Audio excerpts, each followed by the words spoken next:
Hello, welcome to the video. We're in Chapter 2, How Are Hospitality Buildings Managed? This chapter is basically about maintenance and keeping the building from falling apart, basically.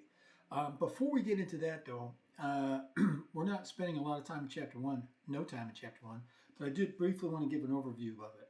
Chapter 1 was nothing more than a description of the book and telling you what you're going to be expected in the book and why we become students of facilities management. And because most of us here, with a few exceptions, most of us here in the hospitality program, our career paths are probably going to be managing a restaurant, managing a hotel,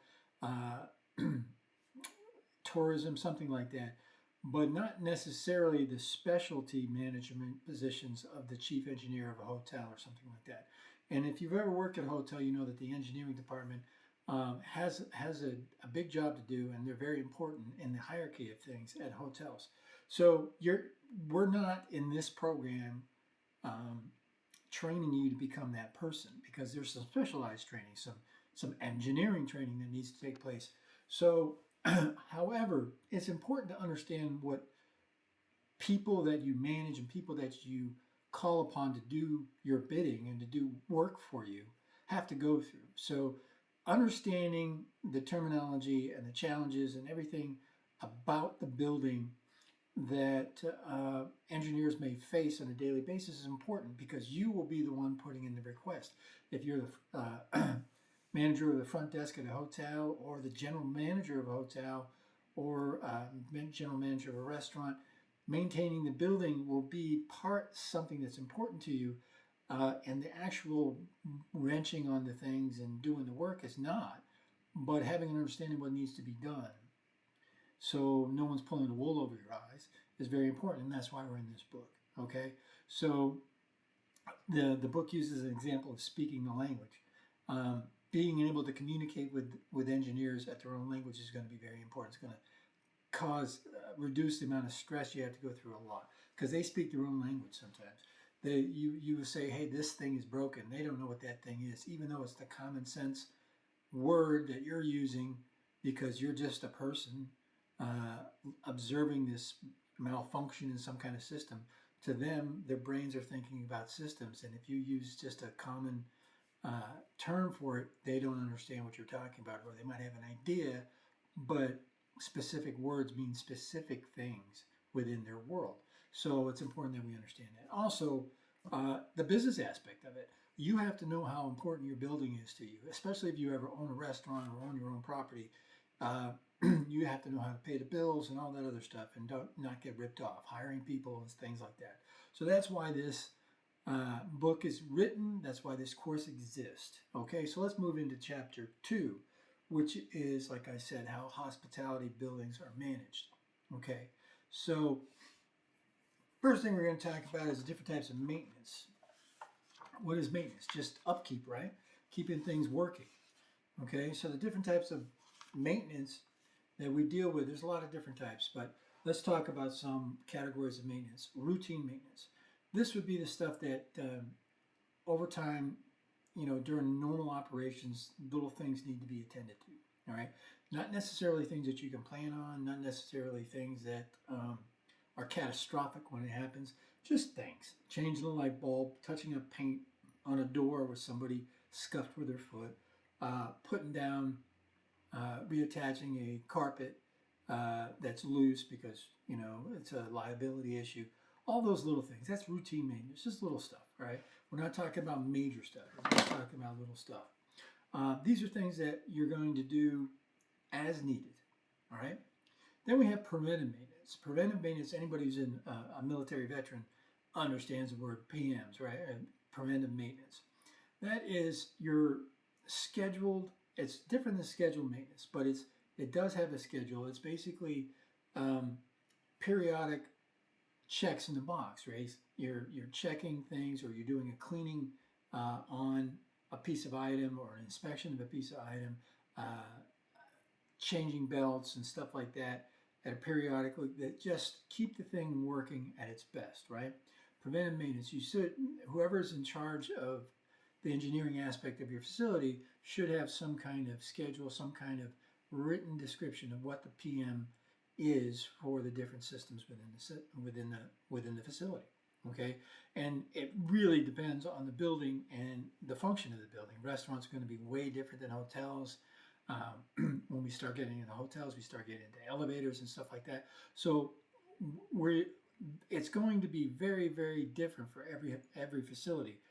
But preventive maintenance is what keeps you from having to pay the big bucks in the long run. Okay, so let's talk about schedule maintenance. Schedule maintenance is those big ticket items, like every year you need to overhaul a piece of equipment, or every few months you need to defrost the walk-in freezer or something like that. But these are major muscle movements, right? These are big deals, right? So those are things that you should always keep in your mind as a manager in these properties, whether or not you're manager of the properties, but a manager inside the properties. If I manage a restaurant and someone else is taking care of the maintenance, and I plan an event, I get a deposit, a $20,000 deposit on a private party or a catering thing, only to find out that that is the week that my catering truck is in for service, right? Without checking. Okay, so so that's a good example of why we need to understand these things. Okay, so then the next one is the one that makes everybody cringe, keeps people up at night, is emergency or breakdown management or maintenance. You can do all the PMs in the world, schedule maintenance in the world, routine maintenance, all that stuff. You keep on it, but things are going to break. Okay, so you're in the middle of a service, the pull-out coolers underneath the grill stop working. That's a very specific example, because it happened to me my first day in the industry. I didn't know what the heck I was doing. All right, or something like that, right? A piece of equipment is going to break. And getting back to that story about maintenance, the story about this is like the first or second day that I worked in a restaurant. I go in there and we had to temp all the foods, make sure that they were out of the danger zone. And then I was following orders, and I was seeing that they were well into the danger zone, and I was like, what do I do? So I let somebody know. They came in and realized that all the cooler system was broken, right? And I looked at the chef and I was like, well, I guess it's time to replace it, because I mean, it looks like it's been here as long as the restaurant's been open, for 30 years, because it was old looking and dilapidated. And he looked at me and he said, it's 6 months old. All right. That's the usage that this equipment goes through. And this was a restaurant that took care of its equipment. Even with taking care of it, though, it gets abused. All right. Well, it gets used hard. All right. So in restaurants anyway, and I'm sure the same thing is for hotels, like the laundry equipment in hotels gets used and abused, right? So that's just a quick story, but the bottom line is sometimes things break down and you're relying on those things. So we're going to talk later on in the book about contracts with maintenance officials or maintenance people and stuff like that, but that is a type of maintenance that we have to deal with, emergency maintenance. Now let's talk about kind of techniques on planning our maintenance. We could either do it by condition-based or time-based. Now, some of the stuff I talked about, the scheduled maintenance, well, that's certainly time-based, but also other things. We can plan our preventive maintenance and everything over time periods, or we could do it the condition. We can periodically check things, and if the condition drops below a certain amount, then we need to do the next step in the maintenance process. All right. Either way, a combination of which you shouldn't just be totally myopic on one or the other, especially if you're going with time and you just ignore a condition that's there in front of you because you're seeing something. So there's going to be a mix there, but there is different mindsets on how you're going to conduct your maintenance. All right, let's talk about less than ideal stuff here, right? Is maintenance expensive? Absolutely, right? It's you have to pay people to do it, whether it's your people, and we're going to talk about when it's not our people here in a minute. but we have to pay for that, right? And we have to pay for parts, we have to pay for this, we have to take things offline, which has an expense to it, possibly. So if not, then we have a redundancy that has its own expense, right? So um, to say that we should always do everything perfect is great, but the reality is that sometimes you can't, right? Or some operations can't. Now, could be said that if you're not able to do the maintenance, if you can't afford the maintenance, you can't afford to be in business. But that's for you to decide. But let me just talk about a few things. There's something called deferred maintenance. Now, this deferred maintenance is not talking about people who are just bad managers. This is people who make a conscious decision to not do needed maintenance because they don't have the money to do it. All right, they're rolling the dice. Okay, you're rolling the dice to see. Okay, we're going to have this much revenue. Um, we're in the tail end of our slow season. Okay, we're in the tail end of their slow season. I can just get it to the beginning first couple weeks of the busy season. Then I'll have the money to do it the right way. All right, I won't have to borrow money. I won't have to do anything.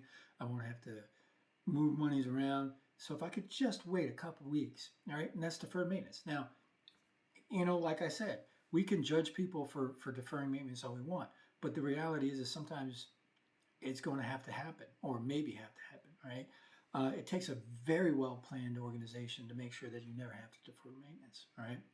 And like I said, it's rolling the dice. Doesn't mean you're going to lose every time, right? Every time you go to Vegas, you don't lose. Feels like it maybe, but you are taking a chance. Now, what is that chance? There's a 15 to 1% ratio in that, meaning that, and I'm not talking about the likelihood of something catastrophic happen. I'm talking about cost. If you defer maintenance and there is a problem because you deferred maintenance, right? This piece of equipment likes to be oiled every week, or likes to have this done, or likes to have that done, and you don't do it, you defer it because you can't afford to get it done, and it causes a catastrophic failure. Okay, it might not, but let's say it does. That's the 15 to 1. The price that you would have paid, the money that you would have paid to get it maintained, is 1/15th what it would be, not 1/15th. Anyway, the price to get it repaired from that catastrophic failure is estimated at 15 times the money that we would cost to get it maintained. So that should be an incentive to come up with a good plan, a good financial plan, a good maintenance plan, a good preventive maintenance plan to make sure that you don't have to defer maintenance. It's going to happen. Happens all the time. I mean, even in the best run places I've worked, it's like, well, and that busy season example is perfect. It's like, if we can just milk it along until this, right? The new fiscal year, we have a budget for a new piece of equipment, all right? So you defer your maintenance, all right? And then running to failure. Running to failure is kind of the same thing. It's just like you say, okay, our next step, our next big muscle movement is to replace this, right? We're going to replace it eventually. Hopefully, we're planning on replacing it here this time, right? It's old. It has a life expectancy of 15 years. We're 17 years into it. It doesn't owe us anything. We're just going to run until it doesn't work anymore. We've got the money set aside. We don't want to spend it unless we have to. Like I said, it's been working fine for us. So we're just going to run until it dies. All right, we're not going to spend any more money on this thing. When it dies, we got something in place. Boom, we replace it. We're good to go. All right, that's running to failure. It's not ideal in every situation. Actually, it's terrible in some situations. You can't run everything to failure, right? But in that circumstance that I was just talking about, an older piece of equipment that you're going to replace, it actually makes pretty good business sense, providing that the performance doesn't deteriorate to the point where it affects operations. Okay, so that's deferred maintenance, or actually run to failure. There's another one. Now we're getting into some of the negative kind of things that is not only less than ideal, it's less than legal. Okay, and that is bleeding a property. Bleeding a property. Some managers will bleed a property. They're deferring maintenance. They're running to failure. They're doing all those things, but they're not telling anybody about it. They are taking the budgeted money. Well, it could be a Could be many different things. Could be somebody's embezzling money and they're using the money for other things, um, the maintenance money, or they know that the restaurant, the business is in trouble. They don't want the investors to know, don't want the public to know. So they take that money that would be spent on that and they put it back into the operations in another place. And basically, they're just lying about the health of the company. Okay, you hear that? I mean, we're talking about facilities here in the hospitality world, but this is not an uncommon thing uh, in the world where people don't want to let people know that they're not doing well, right? Um, and where it's understandable, it's certainly not ethical. And please don't get in that habit of doing it. Okay, so let's talk about the last thing we're going to talk about is outsourcing. Okay, we all know what outsourcing is. At least I hope we know what it is. If you don't, outsourcing basically is not having your own employees do the work. All right, for the preventive maintenance, for the routine maintenance, and maybe even some scheduled maintenance, we're going to have people in house that are able to do it. All right. Um, Unfortunately, in a lot of smaller uh, restaurants, what you'll see is people who are not qualified to do it deciding to do it anyway, and then that can lead to bigger problems. But outsourcing is, generally speaking, if you do have people that are competent to do certain things, then not everybody's competent to do everything, right? So you need to have somebody come in and do outsourcing. Some folks will do outsourcing because they feel it's cheaper or whatever. They have people that are capable of doing it and they outsource it. And that's a decision, and that's a lot of things go into that. But the bottom line is oftentimes we outsource because it is impractical to have the people who are trained and qualified to do this work just sitting there as an employee, not doing anything, waiting for a piece of equipment to break down. Okay, so you'll see this a lot in things that require qualifications, all right, or not qualifications, but credentials, right? You have to be a certified HVAC guy to do this, or a certified this, or a certified plumber, certified electrician. Certain things that need certifications that you're not going to pay for someone with that kind of credentials to be on staff because you pay for those credentials, right? So uh, one of the biggest ones, the best examples, and we have almost I don't know if it's a whole chapter, but yeah, there's a whole chapter in the book about um, about elevators, right? Elevators, you do not want to have uh, your Joe the floor sweeper maintenance guy. I mean, he's much more than a sports sleeper, but he basic stuff, right? You don't want that guy responsible for people's lives in an elevator, and you can't anyway because there are really truly some very intentional certifications and credentials that are needed for that position, right? So this was that chapter in a nutshell. Thinking about the homework, thinking about the discussion. I think I covered everything you need to know. Get the book though. Read the book. It's pretty good. It's not, the chapters are not long. Um, there are some pretty neat stuff that I didn't go over, but that's in the book. Okay, so that's chapter 2, and then this is the first week of the semester, and then we're also going to have chapter 3 this week as well. So that video is next to this one.